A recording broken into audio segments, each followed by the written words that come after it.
Guys, ito na yung ano, yung 32 inches na Prestige. Papakita ko sa inyo yung kaloob-looban ng TV. Yan, tatanggalin na natin yung screen niya kasi papalitan natin yung backlight niya, sira. Yan, pakita ko sa inyo yung loob. Pasensya na guys, wala akong tagahawak ng camera. Ganito lang po yung laman loob ng TV.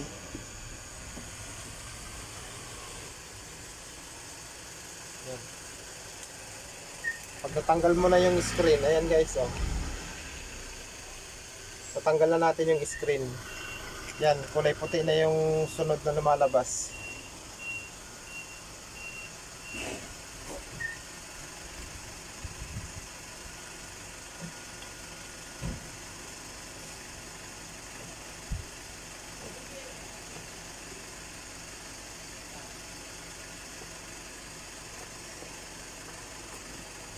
Yan.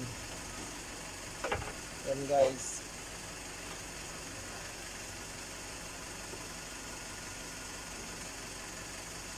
Yan. Ito yung tinatawag na backlight guys. Ito. Yan yung mga ilaw na yan. Yan yung papalitan natin. Yan lang yung loob niya. Yan. Tapos may cover siyang puti. Ito. Sunod ng puting cover. Ito ng screen. Ito na yan. Screen na yung ano, kasunod. Yung pinakang picture tube niya.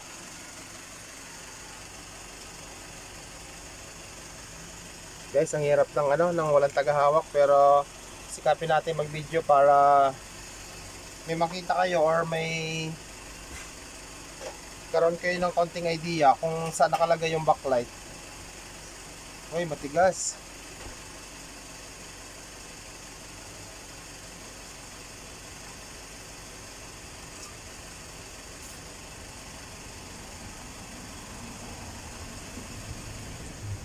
Tigas nung ano guys, ah. Yan.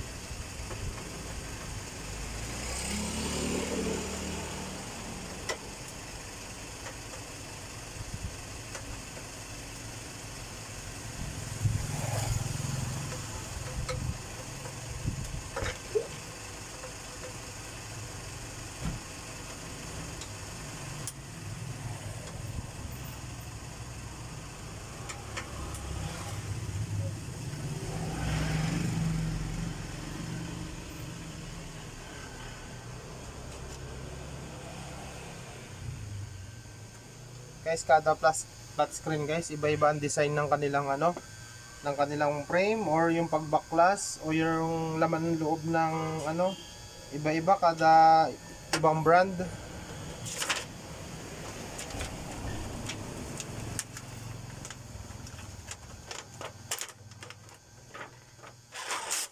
Ay, kulay puti na ano, pero okay lang, reflector lang yan.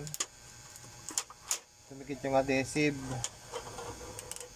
Marami naman tayong tong reflector na to. Oh, malutong na yung ano guys, ah. Sumasama na yung puti. Malutong yung yan. Nakadikit kasi yung ano niya guys. Hirap tanggalin, dandahan lang. Yan.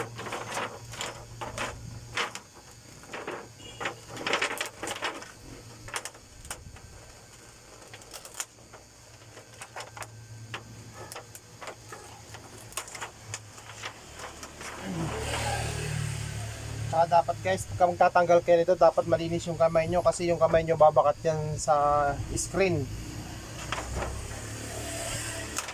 Makikita kayo parang mancha-mancha kapag ka nag-open na yung TV, yun yung maduming kamay, yun yung bumabakat kasi kulay puti nga to.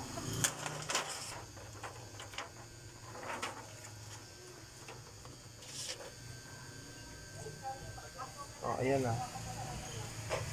Ayan na guys, oh. Ito na yung ilaw. Ito na yung ilaw na papalitan natin. Hindi naman to napupundi lahat. May dalawa or isa na sira dito.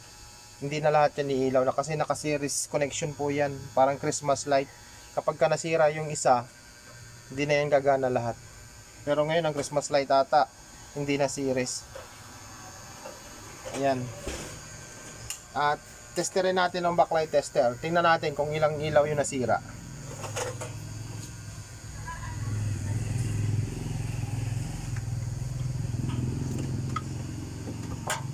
Hiwa natin ng kaunti.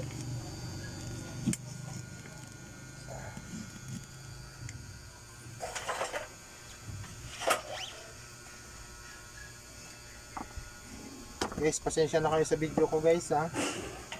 Kasi wala tayong cameraman.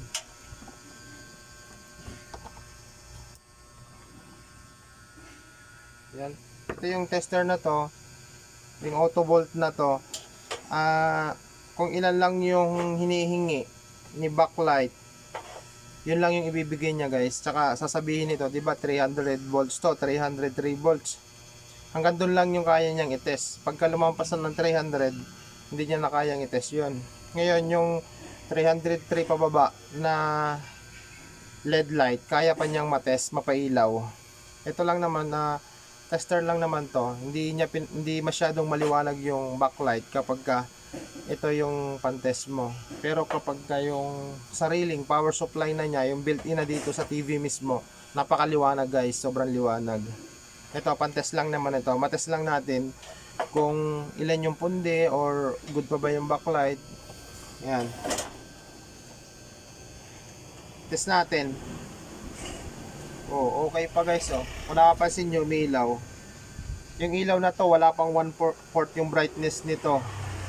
Kapag nagtrabaho na yung pinakang power supply niya mismo ng TV, napakaliwanag. Wala dito yung pundi. Sabi doon sa tester, ilang ilaw to? 1, 2, 3, 4, 5, 6. 6 na ilaw daw. Sabi niya, 16, ayan, 16 volt. Yung 6 na ilaw, saglit. Yan. Yung 6 na ilaw, 16 volt daw guys. 16. Ayan. 16.0. Tapos, itong kabila, ayan, pundi, ayaw umilaw guys. Tingnan natin kung ilan yung nasira dito.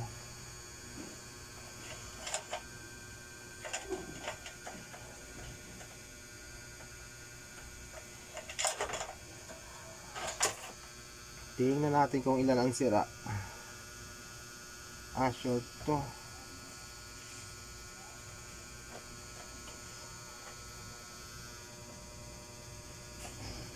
Papunta dito.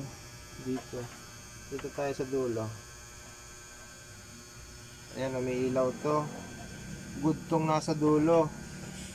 Ito naman, okay din siya. Umiilaw siya. 3 volt guys ang kada isa nito. 3. Yan, umiilaw. Ito naman, test natin to. Short siya guys. Sabi ng tester, short daw kasi nakikita yan dito na short. Yan o, nagwa 1 volt or nagsisiro yung ano. Ito. Sira din siya. Open. Ay. Oo nga guys.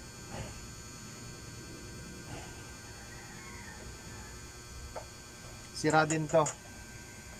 Itong pinakang huli. Hindi pa ito huli. Yan buo.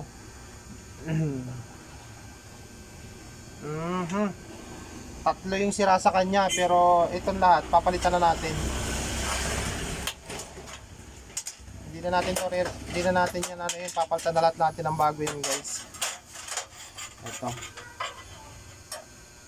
Hanap muna tayong pamalit. Ayun, okay na si Prestige oh, ang linaw. Bumalik sa original. Ang linaw ni Prestige Smart TV. Ayan. Yung pinalitan natin, yung bloated na dalawang capacitor, tapos yung backlight, dalawang strip. Yan, balik sa bago. Balik sa good condition. Yan, tatagal na ulit yan kasi napalitan na natin yung backlight niya, tsaka nakondisyon natin yung pinakang power supply niya. Matutuwa na si customer. Ganda rin pala nitong ano na to. Prestige, may Netflix din siya, kompleto.